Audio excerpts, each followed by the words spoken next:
जी अस्सलाम वालेकुम स्टूडेंट्स। उम्मीद है कि आप खैरियत से होंगे और प्रीवियस लेक्चर को आपने रिवाइज़ कर लिया होगा। पहले हम थोड़ा सा कल वाला लेक्चर रिवाइज़ कर लेते हैं, उसमें मेन जो उसकी चीज़ें हैं। कल मैंने आपको जो नया टॉपिक बताया था, आपको शुरू करवाया था प्रोग्रामिंग टेक्निक्स के हवाले से, जो कि मैंने आपको ये बताया था कि ये बहुत इम्पॉर्टेंट टॉपिक है एग्जामिनेशन पॉइंट ऑफ व्यू से। प्रोग्रामिंग टेक्निक्स का मतलब ये होता है कि हम प्रोग्रामिंग किसी भी लैंग्वेज में जो हम प्रोग्रामिंग करते हैं, तो इन लैंग्वेजेस में हम जो प्रोग्रामिंग करने के डिफरेंट मेथड्स और टेक्निक्स जो हम इस्तेमाल करते हैं, जो स्ट्रेटजीज़ इस्तेमाल करते हैं, उनको हम प्रोग्रामिंग टेक्निक्स का नाम देते हैं। और there are 4 different techniques used in different programming languages. उसमें मैंने आपको बताया था कि फ़र्स्ट जो टेक्निक है उसको हम स्ट्रक्चर्ड प्रोग्रामिंग कहते हैं, दूसरी जो है वो ऑब्जेक्ट ओरिएंटेड प्रोग्रामिंग है, तीसरी जो है वो इवेंट ड्रिवन प्रोग्रामिंग है, और चौथी जो है वो विजुअल प्रोग्रामिंग है। तो ये 4 डिफरेंट टेक्निक्स हैं जो हम मुख्तलिफ़ लैंग्वेजेस में इस्तेमाल करते हैं। इसमें हमने पहली जो टेक्निक को हमने डिस्कस किया था कि स्ट्रक्चर्ड प्रोग्रामिंग क्या होती है, और स्ट्रक्चर्ड प्रोग्रामिंग में मैंने आपको अनस्ट्रक्चर्ड फॉर्म और स्ट्रक्चर्ड फॉर्म में डिफरेंस भी मैंने आपको बताया था कि अनस्ट्रक्चर्ड फॉर्म और स्ट्रक्चर्ड फॉर्म में फ़र्क है कि अगर हम अपने प्रोग्राम को फर्दर किसी भी सब प्रोग्राम्स में या मॉड्यूल्स में अगर हम या यूनिट में अगर हम कन्वर्ट नहीं करते, तो इस फॉर्म को हम अनस्ट्रक्चर्ड फॉर्म कहते हैं, जिस तरह से आप देख रहे हैं। और अगर हम अपने ज़रूरत के मुताबिक, अपनी रिक्वायरमेंट के मुताबिक अपने प्रोग्राम को फर्दर डिफरेंट यूनिट्स में, डिफरेंट सेक्शंस में अगर हम उसको कन्वर्ट कर देते हैं, डिवाइड कर देते हैं, तो इसको हम स्ट्रक्चर्ड फॉर्म कहते हैं। जिस तरह से मैंने आपको ये स्लाइड बताई थी कि ये इसकी स्ट्रक्चर्ड फॉर्म है, क्योंकि हमने इस पे प्रोग्राम में हमने इसको डिफरेंट सेक्शंस में और मॉड्यूल्स में कन्वर्ट कर लिए। तो स्ट्रक्चर्ड प्रोग्रामिंग की जो डेफिनेशन हमने ये बताई थी कि ये ऐसी प्रोग्रामिंग टेक्निक है जिसमें हम अपने प्रोग्राम कुछ स्मॉल यूनिट्स में, सेक्शंस में और सब प्रोग्राम्स में कन्वर्ट कर लेते हैं, और हर मॉड्यूल या हर सब प्रोग्राम में पर्टिकुलर टास्क को परफॉर्म करने से रिलेटेड इंस्ट्रक्शंस होती हैं। ठीक है ना। और दूसरी मैंने इसके बारे में आपको बताया था कि ये डिफरेंट जो सब प्रोग्राम्स हैं और मॉड्यूल्स हैं, इनके नाम जो हैं वो एक दूसरे से यूनिक होने चाहिए, डिफरेंट होने चाहिए। और इन सब प्रोग्राम्स को, इन मॉड्यूल्स को मेन प्रोग्राम से कॉल किया जाता है, जहाँ से उसके फर्दर सेक्शंस बनाए जाते हैं। और इस मेन प्रोग्राम जहाँ से ये डिफरेंट सेक्शंस और मॉड्यूल्स को कॉल किया जा रहा है, इसको हम कॉलिंग प्रोग्राम कहते हैं, यानी इस हिस्से को हम कॉलिंग प्रोग्राम कहते हैं, क्योंकि यहाँ से किसी भी मॉड्यूल को कॉल किया जाता है। और बाकी ये जो सब प्रोग्राम्स हैं और मॉड्यूल्स हैं जिनको कॉल किया जा रहा है, इनको हम जो है ना वो कॉल्ड प्रोग्राम्स कहते हैं। और एक चीज़ मैंने और बताई थी कि जब किसी भी सब प्रोग्राम को कॉल किया जाता है, तो कंट्रोल जो है उसकी जो शिफ्टिंग है वो फ़ौरन उस स्पेसिफिक मॉड्यूल पे ट्रांसफ़र हो जाता है। वो यानी उसका जो कर्सर है, उसका जो कंट्रोल है, यानी वो फ़ौरन उस स्पेसिफिक प्रोग्राम पे शिफ्ट हो जाता है, और वहाँ से उसकी स्पेसिफिक इंस्ट्रक्शंस को परफॉर्म करने के बाद, उसको एग्जीक्यूट करने के बाद वो वापस मेन प्रोग्राम में, उसी कॉलिंग प्रोग्राम में वापस आ जाता है। उसके बाद हमने नेक्स्ट, ये तो स्ट्रक्चर्ड प्रोग्रामिंग की उसकी डेफिनेशन और उसकी एक्सप्लेनेशन हो गई। दूसरा उसके हमने नेक्स्ट इसके एडवांटेजेस डिस्कस किए थे कि 4 इसके जो है ना वो एडवांटेजेस हैं।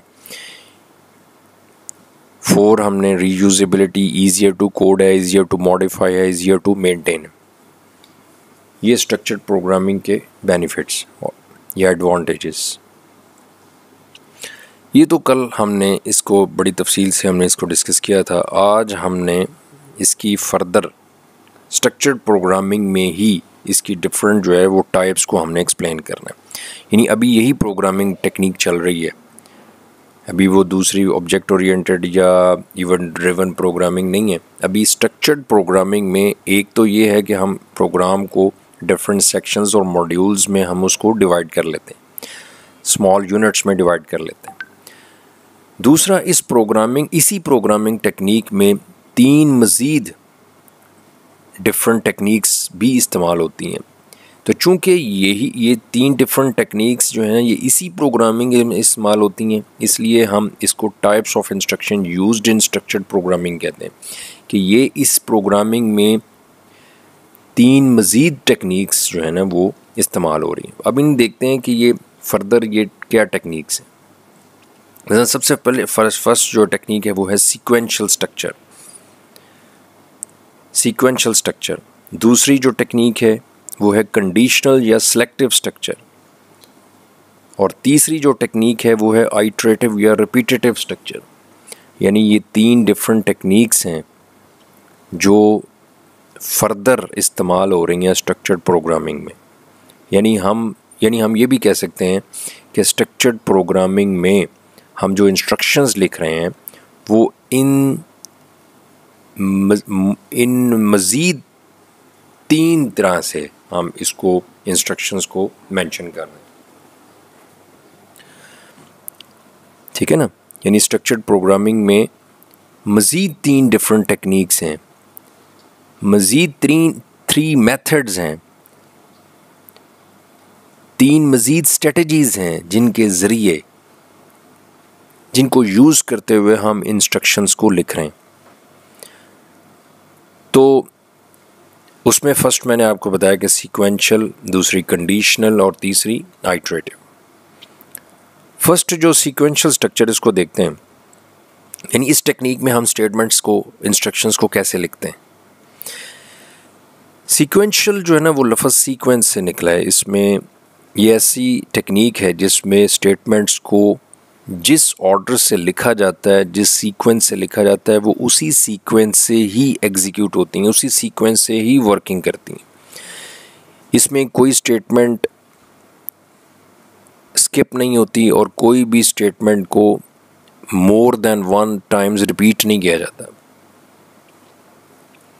मसलन फॉर एग्जांपल इसकी आप स्लाइड देखें, मसलन ये सीक्वेंस स्ट्रक्चर है।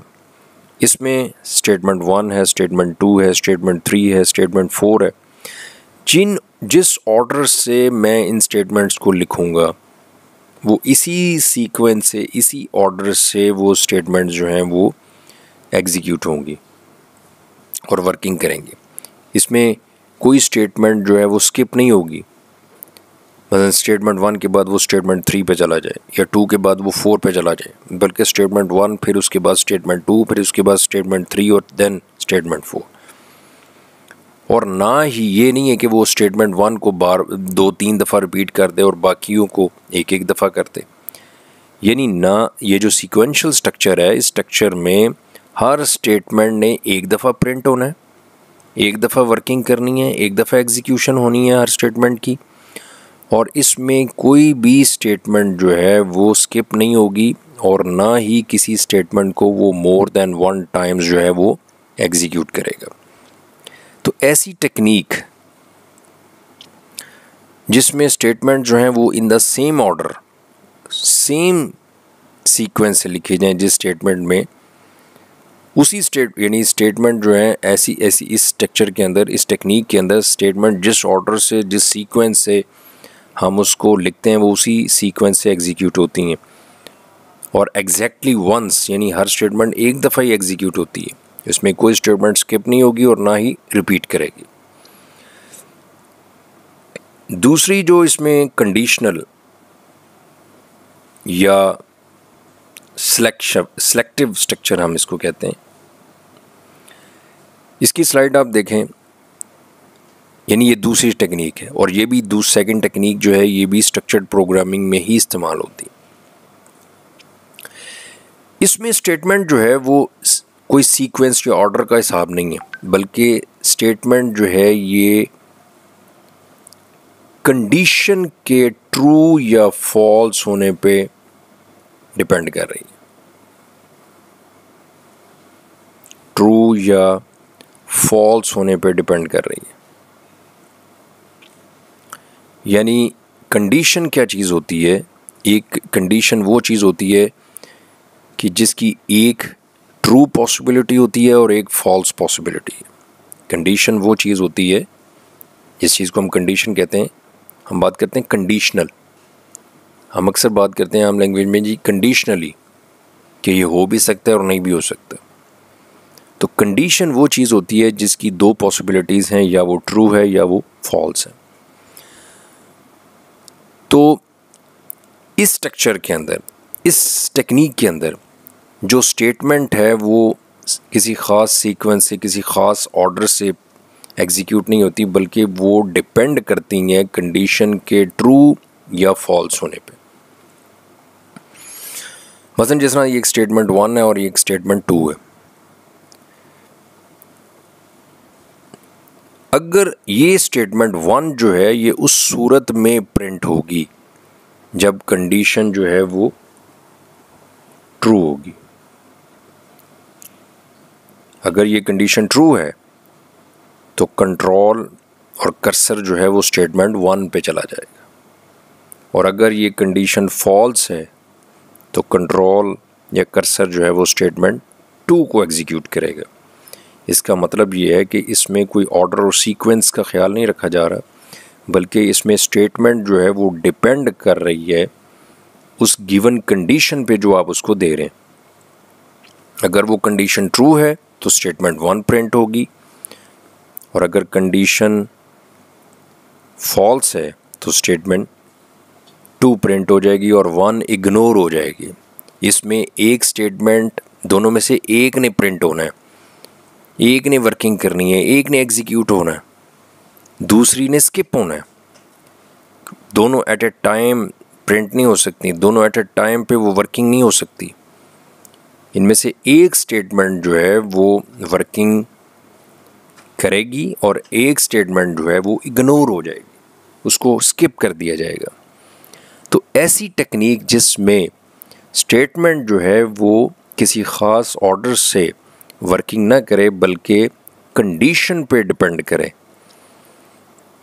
और अगर वो कंडीशन ट्रू है तो वो स्टेटमेंट जो है वो वर्किंग कर लेगी, वो एग्जीक्यूट हो जाएगी, और अगर वो कंडीशन फॉल्स है तो वो इग्नोर हो जाएगी। ठीक है ना? तो ऐसे स्ट्रक्चर को हम कंडीशनल या सिलेक्टिव स्ट्रक्चर कहते हैं। ये सेकंड टेक्निक हो गई। इसी के अंदर जो तीसरी टेक्निक है, ये मैंने जिस तरह से चलें इसकी एग्जांपल पहले देखते हैं। एग्जांपल जो है वो एक्सप्लेन तो मैंने कर दी है, बस जिस तरह से कंडीशन आपने लगाते हैं, ये ट्रू है, ये फॉल्स है।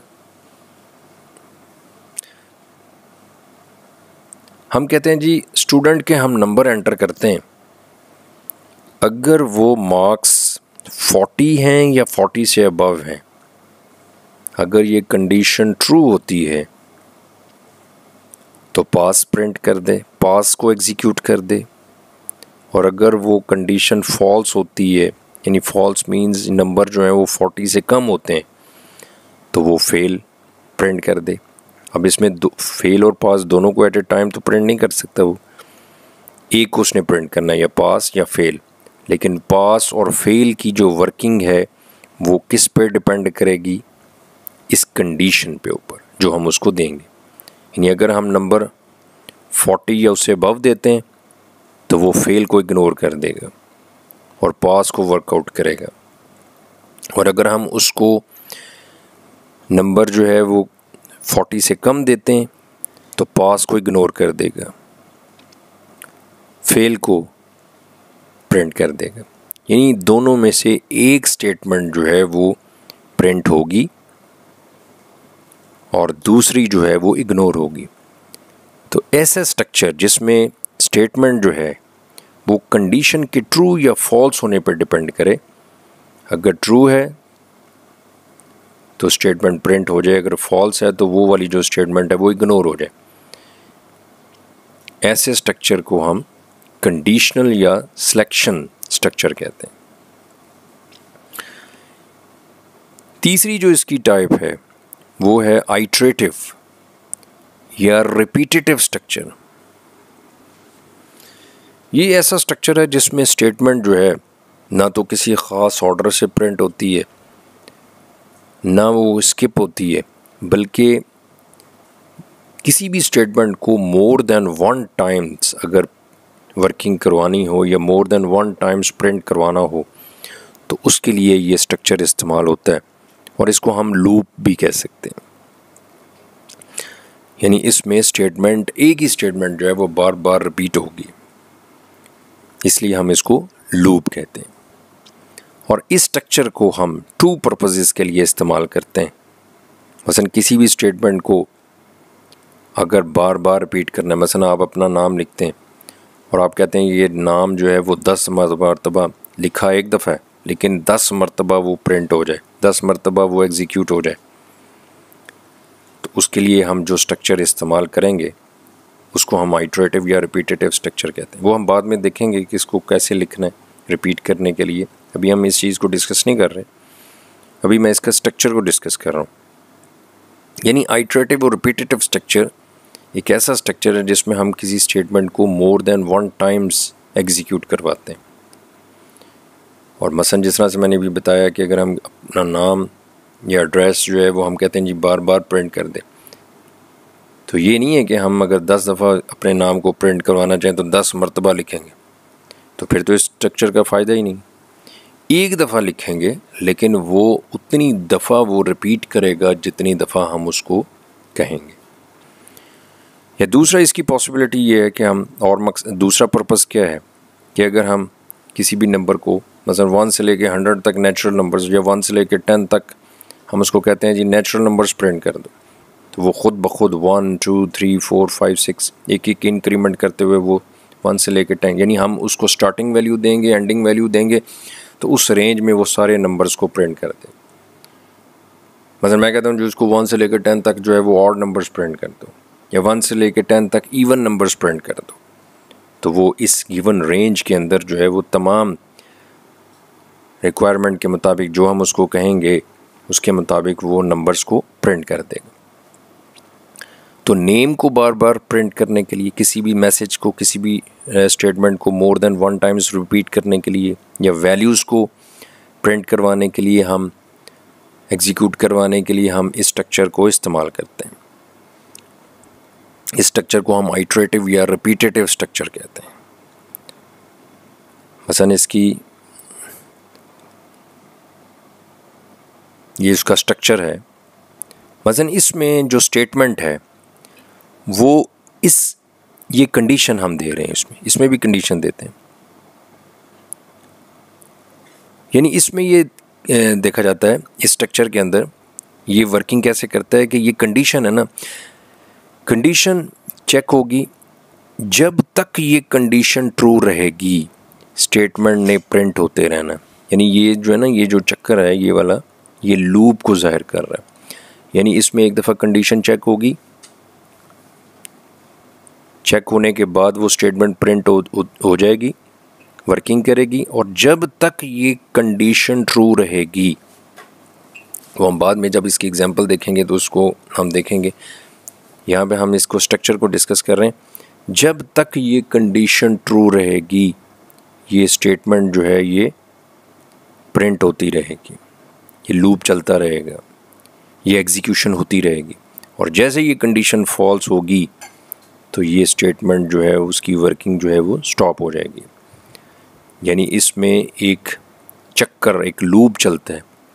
यानी स्टेटमेंट जो है वो उस वक़्त तक प्रिंट होती रहेगी जब तक the given condition remains true, और जैसे ही वो फॉल्स होती है तो वो प्रोग्राम की जो वर्किंग है वो स्टॉप हो जाएगी।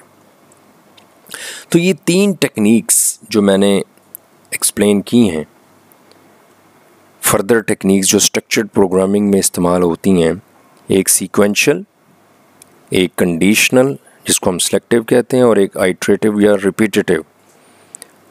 ये तीनों टेक्निक्स जो हैं ये फर्दर टेक्निक्स हैं जो कि स्ट्रक्चर्ड प्रोग्रामिंग में ही इस्तेमाल हो रही हैं। तो यहाँ पे स्ट्रक्चर्ड प्रोग्रामिंग का टॉपिक जो है वो ख़त्म हो जाता है। आगे हम मज़ीद इसकी बाकी रिमेनिंग टेक्निक्स इस्तेमाल करते हैं, इसको डिस्कस करते हैं। आप इसको ज़रा थोड़ा सा रिवाइज़ कर लें ज़रा।